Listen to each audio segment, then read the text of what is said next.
Welcome to Prerana and Sadhana class.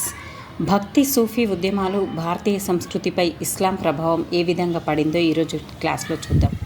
అంతకంటే ముందు ఒక చిన్న మోటివేషన్ ఫ్రెండ్స్. మనకు ఎన్ని కష్టాలు వచ్చినా సాధించగలను అనే నమ్మకం ఉండాలి అని చెప్పాను. అయితే కొన్నిసార్లు చాలా భయమేస్తుంది, బాధేస్తుంది, నాకు వస్తుందా, నేను చేయగలనా అనే సందేహం కలుగుతుంది. ఇప్పుడు నేను చెప్పే హిస్టరీ బుక్ చాలా లావుగా ఉంది ఫ్రెండ్స్. ఈరోజటి వరకు 3 డేస్లో ఇది మాత్రమే కంప్లీట్ అయింది. మరి చాలా పేపర్స్ ఉన్నాయి, ఇంకా డబుల్ త్రిబుల్ పేపర్స్ ఉన్నాయి. మరి ఏ విధంగా కంప్లీట్ చేయను? ఇలాంటి క్వశ్చన్స్ అన్నీ ముందుకు వస్తాయి, కానీ వాటన్నింటినీ పక్కన పెట్టి మన పని మనం చేస్తూ పోవాలి. అప్పుడే మన విజయం సాధిస్తామనే నమ్మకం అనేది కలుగుతుంది. కానీ అదంతా ఈజీ అయితే మాత్రం కాదు ఫ్రెండ్స్.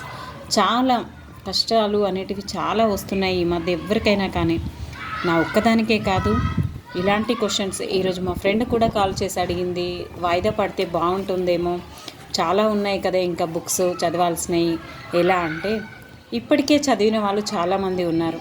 వాళ్ళందరినీ వమ్ము చేస్తూ వాళ్ళ 10-20 సంవత్సరాల జీవితాన్ని దారిపోస్తూ ఉన్నారు.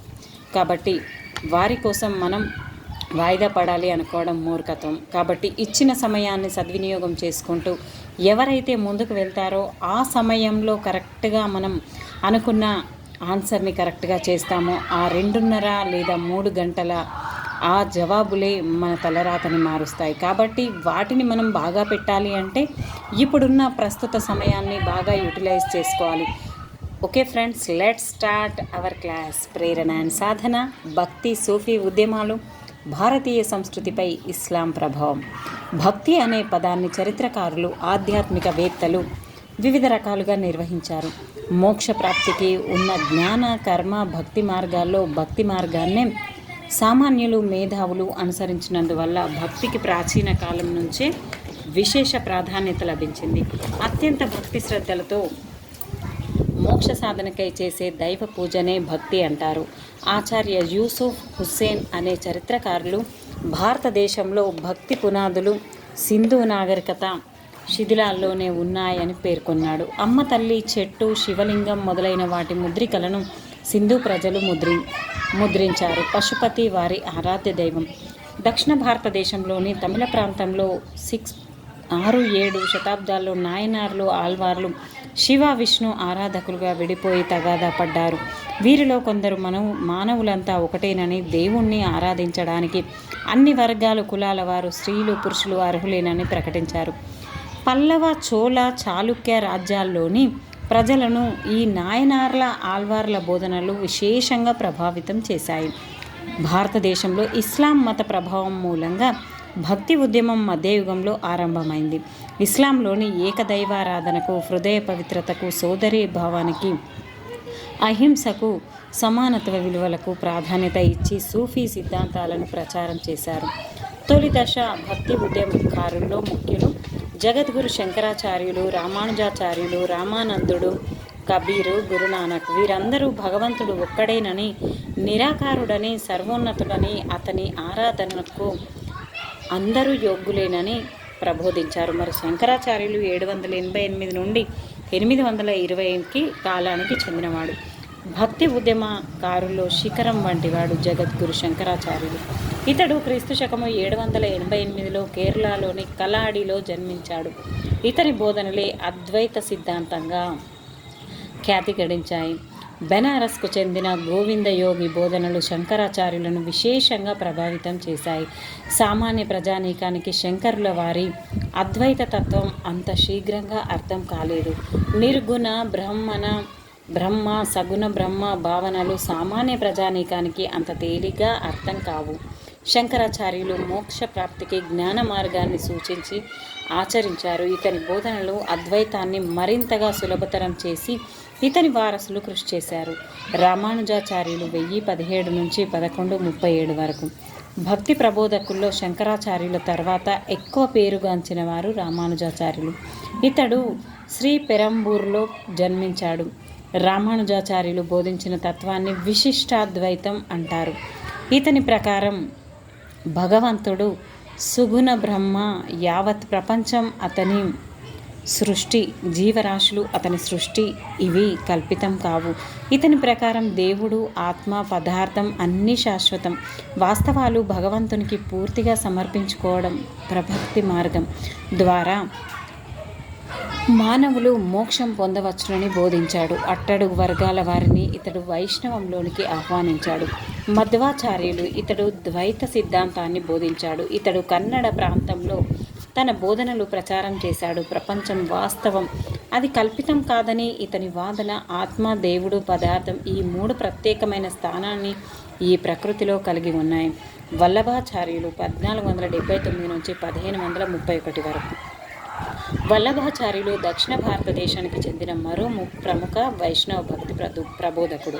ఇతడు బ్రహ్మసూత్రాలు, ఋగ్వేదంలోని తొలి భాగాలను, భగవద్గీతకు భాష్యాలు రాశాడు. నింబార్కుడు మరో ముఖ్యమైన వైష్ణవ భక్తి ప్రబోధకుడు. రామానందుడు ఇతడు అలహాబాద్లో జన్మించాడు. రామానుజాచార్యుల అనుచరుడు. హిందీ భాషలో తన బోధనలు చేశాడు. రామభక్తుడు. భక్తి ప్రబోధనల్లో ప్రాంతీయ భాషను ఉపయోగించినందున మొదటి వ్యక్తి రామానందుడు. ఇతడు కుల మత భేదాలు, అనవసరపు కర్మకాండలను, ఆచారాలను ఖండించారు. భగవంతుని ఆరాధనకు, మోక్షప్రాప్తికి అందరూ అర్హులేనని ప్రకటించారు. ఇతని ప్రసిద్ధ రచన ఆనంద భాష్యం. ఇతని శిష్యులు కబీర్, ముస్లిం నేత కులం, రామ్దాస్ మోచి, సేన మంగళి, సుధానా కసాయి, దన్నా జాట్ రైతు, నరహరరాయ్ కంసాలి, పీఫా రాజపుత్ర యువరాజు మొదలైన వారు. ఇంతమంది ఇతని శిష్యులు డిఫరెంట్గా ఉన్నారు రామానందుడికి.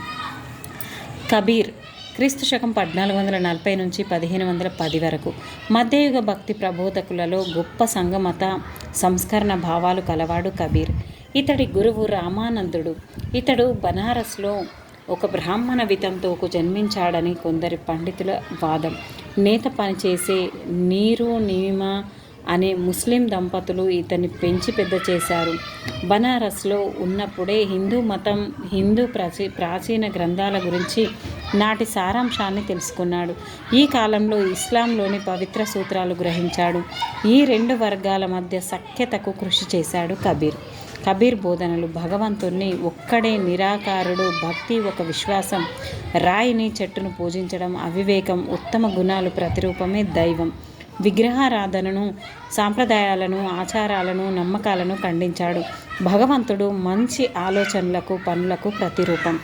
రహీం ఒక్కడేనని, హిందూ ముస్లిం ఒకే తల్లి పిల్లలని, ఒకే మట్టితో చేసిన కుండలని పేర్కొన్నాడు.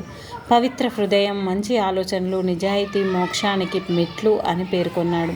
ఇతని శిష్యులనే కబీర్ పంథీలు అంటారు. గురునానక్ క్రీస్తు శకము 1469 నుంచి 1538 వరకు. గురునానక్ క్రీస్తు శకము 1469లో తల్వండి గ్రామంలో జన్మించాడు. ఈ విధంగా ఇతను ఎక్కడ జన్మించాడని కూడా ఆస్కారం ఉంది ఫ్రెండ్స్. నేను ఒకసారి డిఎస్సి రాసినప్పుడు గురునానక్ ఏ గ్రామంలో జన్మించాడని అడిగాడు. ఇదే విధంగా ఇప్పుడు వచ్చిన ఈ ఇతర పేర్లు ఎవరైతే గొప్ప వాళ్ళు ఉన్నారో వాళ్ళు ఎక్కడెక్కడ పుట్టారో అనేది చాలా ఇంపార్టెంట్. ఇతడు కబీర్ సమకాలికుడు. వీరి ఆలోచన విధానాలు చాలా వరకు ఏకీభవిస్తాయి. గురునానక్ బోధనలు నమ్మిన శిష్యులే చివరికి సిక్కు మతంగా మారారు. లాహోర్, తల్వండి ఇతని కేంద్రాలు. కుల వ్యవస్థను, సామాజిక అసమానతలను ఖండించాడు. ఇతని బోధనలు నిరాడంబరత, ఆత్మ పవిత్రత, నిజాయితీతో జీవించడం, నిస్వార్థ సేవ మొదలైనవి. హిందూ ముస్లిం ప్రజల మధ్య సఖ్యతకు కృషి చేసి కబీర్ కార్యక్రమాలకు బలం చేకూర్చాడు. సంత జ్ఞానేశ్వరుడు మహారాష్ట్రలో భక్తి ఉద్యమాన్ని నడిపిన తొలి మహనీయుడు సంత జ్ఞానేశ్వర్. ఇతని బోధనలు మహారాష్ట్ర ధర్మం అంటారు. భగవద్గీతపై ఇతడు రాసిన భాష్యానికే జ్ఞానేశ్వరి అంటారు. నామదేవుడు మరో ప్రధాన భక్తి ప్రబోధకుడు. ఇతడు మానవులందరూ ఒకటేనని, కుల మతాల మానవ కల్పితాలని, సదాచారం సచ్చీలం ద్వారమోక్షం పొందవచ్చని, బ్రాహ్మణుల ఆధిపత్యాన్ని ఖండించాడు. సంత్ ఏకనాథ్ మరాఠా వాసుల్లో సంఘ సంస్కరణ ద్వారా ఐక్యతా భావాన్ని కలిగించాడు. సంత్ ఏకనాథ్ కుల వ్యవస్థను వ్యతిరేకించాడు. మానవులందరూ ఒక్కటేనని ప్రచారం చేశాడు. ఒక్కసారి ఫ్రెండ్స్ ఇక్కడ శంకరాచార్యుడు అద్వైత సిద్ధాంతం అని చెప్పాము. కొన్ని క్లూస్ తీసుకుందాం మరి గుర్తుండడానికి. అద్వైత సిద్ధాంతం అంటే అద్భుతాలు చేస్తాడు. శంకరుడు అద్వైతుడు కాబట్టి శంకరుణ్ణి అద్వైతుడిగా చేసుకోండి. రామానుజాచార్యులు, రాముడు విశిష్టమైనవాడు రామానుజాచార్యులు. మరి మధ్వాచార్యులు, మధ్వాలో ద్వా ఉంది, ద్వైత సిద్ధాంతం అని గుర్తుపెట్టుకోండి. నింబార్కుడు, ఇతను ద్వైతం, ఇతన్ని కూడా గుర్తుపెట్టుకోండి. నింబార్కుడు ద్వైతం. ఈ విధంగా మనకు కన్ఫ్యూజ్ కాకుండా ఉండడానికి మనం ఈ విధంగా క్లూస్ పెట్టుకొని చదవాలి ఫ్రెండ్స్. ఓకే, మరి సంత్ ఏకనాథ్ గురించి నిమ్న గుణాల పట్ల ప్రత్యేక శ్రద్ధ చూపారు. అనేక భజనలు, సంకీర్తనలు చేశాడు. సంత్ తుకారాం మరో ప్రసిద్ధ మరాఠీ భక్తి సన్యాసి. ఇతడు శివాజీ సమకాలీకుడు. చైతన్యుడు క్రీస్తు శకము 1486 నుంచి 1533 వరకు బెంగాల్లో భక్తి ఉద్యమానికి మూల పురుషుడు చైతన్య ప్రభువు. ఇతడు కృష్ణ భక్తిని ప్రచారం చేశాడు. సంసార జీవితాన్ని ప్రపంచ భోగాలకు త్యజించాడు. సన్యాసం పుచ్చుకున్నాడు. చైతన్యుడి బోధనలు సర్వమానవ సోదర భావాన్ని బోధించాడు. కుల మత భేదాలను ఖండించాడు. సమాజంలోని పేదలకు, అభాగ్యులకు అండగా ఉండాలని బోధించాడు. బలహీనులకు అండగా ఉండాలని తన శిష్యులను కోరాడు. ప్రేమతత్వాన్ని విశేషంగా ప్రభావితం చేశాడు. ఇతని ప్రసిద్ధ శిక్ష అక్ర్ దీన్ని బెంగాలీలో రాశాడు. సంకీర్తనలు మధురంగా ఆలపిస్తూ కృష్ణ భక్తిని ప్రబోధించాడు. భక్తి ఉద్యమ ప్రాముఖ్యత. భారతీయ సమాజంలోని వివిధ గ్రూపులను, కులాలను, మతాలను సోదరభావంతో సమానత సిద్ధాంతం ప్రకారం ఐక్యం చేయడానికి కృషి చేశాయి. ప్రాంతీయ భాషల్లో ఈ భక్తి ప్రబోధకులు చేసిన ప్రచారం వల్ల భారతదేశంలోని ప్రధాన భాషలైన హిందీ, మరాఠీ, తెలుగు, గుజరాతీ, బెంగాలీ, కన్నడ మొదలైన భాషల ప్రజల్లో ఒక నూతన చైతన్యం కలిగింది. సామాన్య ప్రజలు స్వతంత్ర ప్రతిపత్తిని పొందారు. సంస్కృత భాష ఆధిపత్యం క్షీణించింది. భక్తి ప్రబోధకులందరూ మానవతా విలువలను, సమానత్వ సూత్రాన్ని, బ్రతకనివ్వు, లివ్ అండ్ లెట్ లివ్ సిద్ధాంతాన్ని ప్రచారం చేశారు. సమాజంలోని అన్ని వర్గాల ప్రజలు భక్తి ప్రబోధకుల సిద్ధాంతాలచే విశేషంగా ప్రభావితమైనారు. సూఫీ సిద్ధాంతాలు. భారతదేశంలో భక్తి ఉద్యమం కొనసాగుతున్న కాలంలోనే ఇస్లాంలోని కొందరు పవిత్ర భావాలు, సాధు జీవనం అవలంబించే సన్యాసులు సూఫిజాన్ని ప్రారంభించారు. సూఫీలు సర్వమానవ సౌభ్రాతృత్వాన్ని, సమానత్వాన్ని, నిరాడంబర నిస్వార్థ జీవన విధానాల ద్వారా మోక్షం పొందవచ్చని ప్రబోధించారు. సూఫిజం అరేబియా, మధ్య ఆసియా దేశాల్లో ఆవిర్భవించి ఆ తర్వాత భారతదేశానికి ప్రవేశించింది. ఢిల్లీ సుల్తాన్లు, మొఘలులు దేశాన్ని ఏలిన కాలంలో సూఫీలు హిందూ, ముస్లిం వర్గాల మధ్య సఖ్యతకు కృషి చేశారు. 11వ శతాబ్దం నుంచి 15వ శతాబ్దం మధ్యకాలంలో భారతదేశంలో అనేక సూఫీ శాఖలు వెలిశాయి. వీటిలో ప్రధానమైనవి చిష్టి శాఖ, సుహ్రవర్ద శాఖ, నక్షబందీ శాఖ మొదలైనవి. షేక్ ఇస్మాయిల్ లాహోర్కు చెందిన వ్యక్తి. ఇతడే దేశంలో తొలి సూఫీ. షేక్ ఇస్మాయిల్ అనేటైన తొలి సూఫీ. ఖ్వాజా మొయినుద్దీన్ చిస్తీ. సూఫీ పండితుల్లో అత్యధిక ప్రజాదరణ, పేరు ప్రఖ్యాతలు గడించిన వారు ఖ్వాజా మొయినుద్దీన్ చిస్తీ. ఇతడు అజ్మీర్లో స్థిరపడి తన బోధనల ద్వారా హిందూ, ముస్లిం వర్గాల నుంచి అనేక మంది శిష్యులను సమకూర్చుకున్నాడు.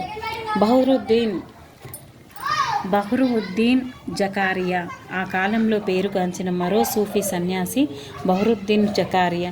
ఇతడు షిహాబుద్దీన్ సుహ్రవర్ది అనే సూఫీ బోధనలచే విశేషంగా ప్రభావితమైనాడు. షేక్ నిజాముద్దీన్ ఔలియా చిస్తీ శాఖకు చెందిన సూఫీలలో అత్యంత ప్రజాదరణ పొందిన వ్యక్తి. తన నిరాడంబర జీవన విధానం, పవిత్ర ఆలోచనలు, ఆధ్యాత్మిక చింతన విధానంలో ముస్లిం భక్తులను విశేషంగా ప్రభావితం చేశాడు. సూఫీలు తమ సాధారణ జీవన శైలితో, నిరాడంబర వ్యక్తిత్వంతో అనేక వర్గాల భక్తులను కలిగి ఉంటారు. ప్రేమతత్వాన్ని బోధించారు. మోక్ష ప్రాప్తికి అందరూ అర్హులేనని ప్రబోధించారు. మానవ సేవయే మాధవ సేవ అన్న సిద్ధాంతాన్ని బాగా ప్రచారం చేశారు. ఇంద్రియ నిగ్రహం, నిరాడంబరత, నిజాయితీ, జ్ఞానం ప్రతి వ్యక్తికి అత్యావశ్యకమని వీరు బోధించారు. సాంప్రదాయక ముస్లింలు సూఫీలను వీరి బోధనలకు దూరంగా ఉంటారు. బహిరంగ ఆడంబరాలకు సనాతన ముస్లింలు ప్రాధాన్యత ఇవ్వగా, సూఫీలు మనశ్శుద్ధికి, పవిత్ర నిరాడంబర జీవన విధానానికి ప్రాధాన్యత ఇచ్చారు. నూతన ముస్లింలు బోధించిన సంకుచిత బోధనలు, సూత్రాలను సూఫీలు ఖండించారు. విలాసవంత జీవితానికి సూఫీలు దూరంగా ఉన్నారు. సాధారణ అహింసాత్మక జీవనాన్ని వీరు కొనసాగించారు. మతం పేరుతో జరిపే అన్ని రకాల వర్ణ కర్మకాండలను సూఫీలు ధిక్కరించారు. ప్రేమ, సేవ, భక్తి మార్గం ద్వారా అందరూ మోక్షప్రాప్తి పొందవచ్చని వీరు విశ్వసించారు. వీరు తమ గురువును పీర్ అనేవారు. వ్యక్తి ఆధ్యాత్మిక జీవనం పూర్తి కావడానికై పీర్ లేదా గురువు వేగుచుక్క లాంటి వాడని వీరి నమ్మకం. శాంతియుత సహజీవనం, హిందూ ముస్లిం వర్గాల మధ్య సఖ్యత, సహజీవనంను వీరు ప్రబోధించారు, ఆచరించారు. సూఫీలు నిరాడంబర, నిస్వార్థ ఇంద్రియ నిగ్రహం, సేవా భావన, పేదల పట్ల, అనాథల పట్ల దయ, ప్రేమ మొదలైన అంశాలు బోధించారు. వీటితో పాటు సమాజ తీర్థయాత్రలు, ఉపవాసం, పాపాలకు పరిహారం చేయుట, కోరికలను అదుపు మొదలైన అంశాలు బోధించారు. సూఫీల విశాల భావాలు, మానవతా విలువలు, నిరాడంబర జీవన శైలి, నిస్వార్థ సేవా తత్పరత, ప్రేమ, సహజీవనం మొదలైన అంశాలు సమాజంలోని అన్ని వర్గాలపైన విశేష ప్రభావం చూపాయి. అక్బర్ చక్రవర్తి సూఫీల కృషిని గౌరవించాడు. వారి బోధనలు ఆచరించాడు. అతనిలో పరమత సహనం పెంపొందించడానికి భక్తి సూఫీల సిద్ధాంతాలు చాలా వరకు దోహదం చేశాయి. మధ్యయుగంలో ఢిల్లీ సుల్తాన్లు, మొఘల్ చక్రవర్తులు పరిపాలించిన కాలంలో 1206 నుంచి 1707 భక్తి యోగులు, సూఫీలు హిందూ ముస్లింల మధ్య సహజీవనాన్ని, ప్రేమను, సఖ్యతను బోధించడం ద్వారా గొప్ప సేవా చేశారు. వీరు కృషి, బోధనలు భావితరాలకు మార్గదర్శకమయ్యాయి. మరి ఆదిశంకరాచార్యుడు, రామానుజాచార్యులు ఈయన క్రీస్తు శకం 8వ శతాబ్దంలో అద్వైతాన్ని మళ్ళీ మొత్తం దాని గురించి ఇవ్వడం జరిగింది ఫ్రెండ్స్. దీని గురించి వివరించాల్సిన అవసరం లేదు. శంకరాచార్యుడు అద్వైత సిద్ధాంతం, రామానుజాచార్యుడు విశిష్ట అద్వైత సిద్ధాంతం. ఈ విధంగా బసవన్న వీరశైవం భక్తి ఉద్యమానికి ప్రతిక్రియగా వీరశైవ ఉద్యమం మొదలైంది. వీరశైవ ఉద్యమంను ప్రారంభించిన వారు బసవన్న అనుచరులు అల్లమ ప్రభు, అక్క మహాదేవి. ఈ ఉద్యమం 12వ శతాబ్దం మధ్యయుగంలో కర్ణాటక ప్రాంతంలో మొదలైంది. కులం, స్త్రీల పట్ల మన ప్రవర్తన తీరు గురించి, మానవులందరి పట్ల సమానత్వ భావనల గురించి బలంగా ప్రాతినిధ్యం చేశారు. బసవన్న వ్యక్తం చేసిన భావాలు: ధనవంతులు శివునికి గుడి కడతారు, పేదవాడు గుడి కట్టలేడు. పేదవాని కాళ్ళే గుడి స్తంభాలు, ఆయన దేహం దేవాలయం. పేదవాని శిరస్సు ఆలయపు బంగారపు శిఖరం. ఓ నది సంగమదేవా, కూలిపోతాయి ఆలయాలు, నిలిచి ఉంటాయి జంగమాలు ఎప్పటికీ అని చెప్పేసి బసవన్న చెప్పడం జరిగింది. మహారాష్ట్ర భక్త సాధువులు 13వ శతాబ్దం నుంచి 17వ మహారాష్ట్రలో చాలామంది భక్త కవులు వర్ధిల్లారు. సరళమైన మరాఠీలో వారు రాసిన లేదా పాడిన పాటలు ప్రజలను ప్రభావితులను చేశాయి. జ్ఞానేశ్వర్, నామ్దేవ్, ఏక్నాథ్, తుకారాం, సక్కుబాయి, అంటరాని మహర్ కులస్థుడైన చోకమేలుడి కుటుంబం వంటి వాళ్ళు. ఈ భక్తి సాంప్రదాయం పండరి పురాలయంలోని విఠలుడి విష్ణువు అన్నట్టు మీద మాత్రమే కాక సమస్త జనుల హృదయాల్లో నివసించే ఇష్టదైవం మీద కూడా దృష్టిని కేంద్రీకరింపచేసింది. అన్ని రకాల కర్మలను, ధర్మనిష్ట తాలూకు బ్రహ్మ ప్రదర్శనను, పుట్టుకతోనే ఆధారపడిన సామాజిక భేదాలను ఈ భక్త కవులు తిరస్కరించారు. వీరు సన్యాసాన్ని తిరస్కరించారు, కుటుంబ జీవనం చేశారు. బతకడానికి కావాల్సింది సంపాదించుకుంటూ అవసరంలో ఉన్న తోటి వాళ్లకు అనకువగా సేవ చేస్తూ ఉండడం మేలని తలచారు. ఇతరుల బాధను పంచుకోవడంలోనే భక్తి ఉందని వారు నొక్కి చెప్పడం వల్ల ఒక కొత్త మానవతావాదం వెలువడింది. ప్రఖ్యాత గుజరాతీ భక్తుడు నర్సీ మెహతా ఇతరుల బాధను అర్థం చేసుకునే వాళ్ళే వైష్ణవులు అన్నాడు. సంత్ తుకారాం రచించిన ఒక అభంగ్ ప్రకారం మరాఠీ భక్తి గీతం పేదలు, బాధాతత్పుల స్నేహితులనే నిజమైన భక్తులు అని భావం. చోకమేళా కొడుకు చోక కర్మమేలుడు రచించిన అభంగులోని భావం సామాజిక వ్యవస్థ గురించి వ్యక్తం చేశాడు. నాదపందీలు, సిద్ధులు, యోగులు ఆచారానుసారంగా వస్తున్న కొన్ని మత విధులను, సామాజిక వ్యవస్థను వీరు విమర్శించారు. వీరు ప్రపంచాన్ని వదిలేయమంటారు. వీరు నిరాకార పరమసత్యాన్ని ధ్యానించడంలోనూ దానిలో ఐక్యం కావడంలోనూ ముక్తికి మార్గం ఉందంటారు. దీన్ని సాధించడానికి యోగాసనాలు, ప్రాణాయామం, ధ్యానం వంటి వాటిని సాధన చేస్తూ బౌద్ధిక అంశాలపై గాఢమైన శిక్షణ పొందాలని బోధించారు. వీరి బోధనలు ముఖ్యంగా నిమ్న కులాల్లో వ్యాపించాయి. ఆచారానుగతమైన మతాన్ని గురించి వీరు చేసిన విమర్శ ఉత్తర భారతదేశంలో భక్తిపరమైన మతం ప్రబలం కావడానికి దారితీసింది. ఇస్లాం సూఫీ తత్వం. సూఫీలు ముస్లిం మార్మిక సాధువులు. వారు బాహ్యమైన మత నిష్టను వ్యతిరేకించారు. దేవుడి మీద ప్రేమ, భక్తి మరియు సమస్త మానవుల మీద దయ, కరుణ ఉండాలనే నొక్కి చెప్పారు. భక్త సాధువులకు సూఫీలకు మధ్య సారూప్యత ఉంది. భక్త కవులలాగానే సూఫీలు కూడా తమ అనుభవాలను వ్యక్తం చేస్తూ కవితలు రాశారు. వివిధ సంఘటనలతో నీతి కథలలో సంపన్నమైన వచన సాహిత్యం అభివృద్ధి చెందింది. సూఫీల ప్రవచనాలు ఏకేశ్వరోపాసన, ఒకే దేవునికి విధేయులై ఉండాలి, విగ్రహారాధనను తిరస్కరించాలి, ఆరాధపరమైన కర్మలను సరళీకరించడం, సామూహిక ప్రార్థనలు. అదే సమయంలో ముస్లిం పండితులు రూపొందించిన పవిత్ర న్యాయం షరియత్ అనేవాళ్ళు. ముస్లిం పండితులు విధించిన విస్తృత కర్మలను, ప్రవర్తన నియమావళిని సూఫీలు తిరస్కరించారు. దేవునిలో ఐక్యం కావడం. గజిలీ మరియు రూమీ, సాదీ మధ్య ఆసియా ప్రాంతపు గొప్ప సూఫీలు. నాదపందీయులు, సిద్ధులు, యోగులు మాదిరిగానే సూఫీలు కూడా ప్రపంచాన్ని వేరే విధంగా చూడడానికి హృదయానికి శిక్షణనివ్వవచ్చని విశ్వసించారు. ఈ శిక్షణకు వారు సూచించినవి జిక్ర్, ఒక నామాన్ని కానీ సూత్రాన్ని కానీ జపించడం, సామ అంటే పాడడం, రక్స్ నృత్యం చేయడం, నీతి కథలను చర్చించడం, ప్రాణాయామం మొదలైన వాటిని ఒక గురువు లేక పీర్ మార్గదర్శకత్వంలో సాధన చేసే సవివర విధానాలను రూపొందించారు. సిల్సిలా అనగా సూఫీ గురువుల పరంపర, తరీకా అనగా సాధనాపరమైన కర్మలోనూ భిన్నమైన పద్ధతి. ఒక్కొక్క సూఫీ గురువు బోధనలోనూ సాధనాపరమైన కర్మలోనూ కొద్దిగా భిన్నమైన పద్ధతిని పాటిస్తూ వచ్చారు. 11వ శతాబ్దము తర్వాత మొదలుకొని మధ్య ఆసియా నుంచి వచ్చిన సూఫీలు చాలామంది హిందుస్థాన్లో స్థిరపడ్డారు. ఢిల్లీ సుల్తాన్ల పాలన ప్రారంభమైన తర్వాత భారత ఉపఖండం అంతటా అనేకమైన సూఫీ కేంద్రాలు ఏర్పడ్డాయి. అత్యంత ప్రభావవంతమైన వ్యవస్థల్లో చిష్టీ వ్యవస్థ ఒకటి. ఖ్వాజా మొయినుద్దీన్ చిష్టీ అజ్మీరు పాలకుడు. ఖ్వాజా కుతుబుద్దీన్ బక్తియార్ కాకి ఢిల్లీకి చెందినవాడు. బాబా ఫరీద్ పంజాబు. ఖ్వాజా నిజాముద్దీన్ ఔలియా ఢిల్లీ. బందనవాజ్ గిజుదారాజ్ గుల్బర్గా. సూఫీ గురువులు సమావేశాలు జరుపుకునే ప్రదేశం ఖాన్కాహ్ ధర్మశాల. రాజవంశీయులు, జమీందారులు, సాధారణ ప్రజలు ఈ ధర్మశాలలకు వచ్చేవారు. ఆధ్యాత్మిక విషయాలను ఇక్కడ చర్చించేవారు. వారి లౌకిక సమస్యలను పరిష్కరించుకోవడానికి సాధువుల దీవెనలను పొందేవారు. ప్రజలు సంగీత, నృత్య కార్యకలాపాలకు కూడా హాజరయ్యేవారు.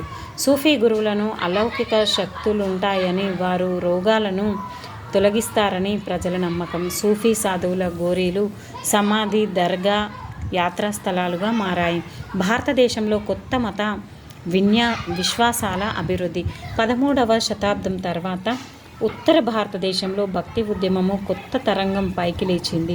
ఇస్లాం, హిందూ తత్వం, సూఫీ తత్వం, ఇతర భక్తి శాఖల వారు, నాదపందీలు, సిద్ధులు, యోగులు ఒకరి వల్ల ఒకరు ప్రభావితమైనారు.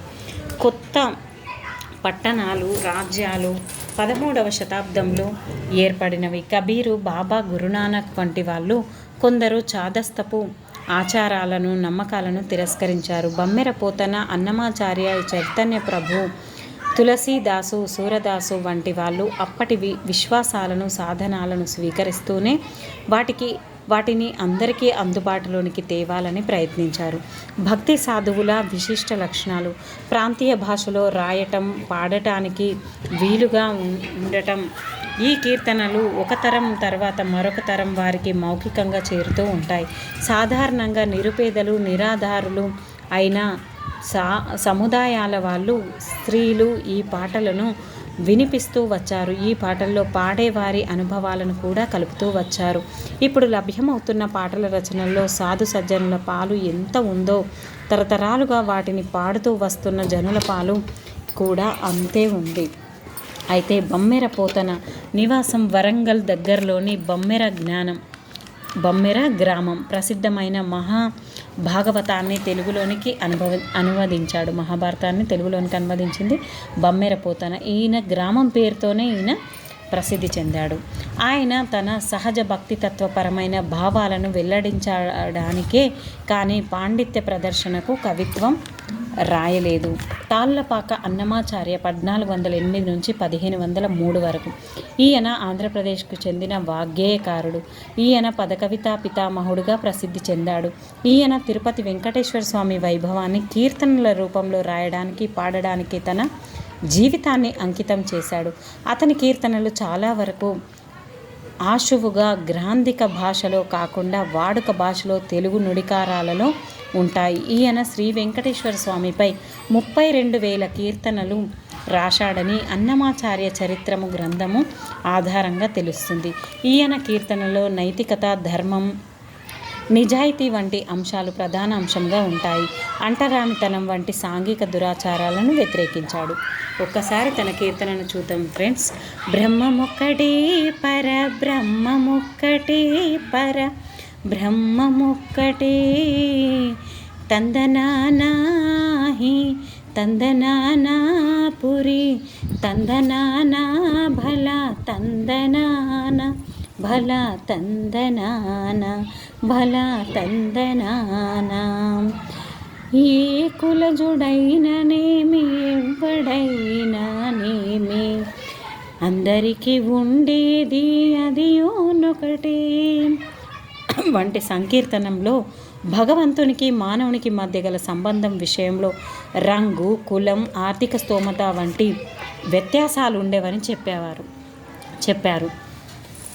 చైతన్య మహాప్రభు ఈయన తూర్పు భారతదేశానికి బంగ్లాదేశ్, పశ్చిమ బెంగాల్ చెందిన వైష్ణవ సాధువు, సంఘ సంస్కర్త. ఈయన భగవద్గీత, భాగవత పురాణాల ఆధారంగా భక్తి యోగాన్ని ప్రవచించాడు. ఇతని వ్యాప్తి చేసినవి సామూహికంగా భజన చేయడం, భక్తితో నాట్యం చేయడాన్ని వ్యాప్తి చేశాడు.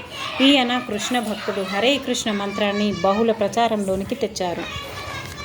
కంచర్ల గోపన్న భక్త రామదాసుగా ప్రసిద్ధి చెందినవాడు. కంచర్ల గోపన్న 17వ శతాబ్దానికి చెందిన శ్రీరాముని భక్తుడు. ఆయన కర్ణాటక సంగీతంలో అనేక కీర్తనలను స్వరకల్పన చేశాడు. తెలుగు భాషలో ప్రముఖ వాగ్గేయకారుడు అనగా స్వయంగా రచించి గానం చేసేవారిని వాగ్గేయకారులు అంటారు. ఇందాక తాళ్లపాక అన్నమాచార్య మరియు కంచర్ల గోపన్న కూడా. భద్రాచలంలో గల ప్రసిద్ధి చెందిన శిథిలమైన శ్రీరాముని దేవాలయాన్ని పునరుద్ధరించాడు. రామదాసు కీర్తనల పేర అనేక భక్తి గీతాలను రచించాడు. దాశరథి శతకం రచించి 108 పద్యాలను శ్రీరామునికి అంకితం చేశాడు.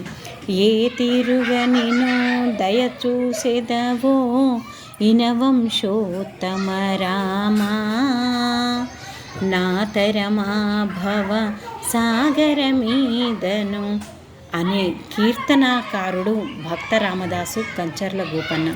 తులసీదాసు ఈయన భగవంతుణ్ణి రామాకృతిలో భావన చేశాడు. రామచరితమానస్ను రాయడం జరిగింది.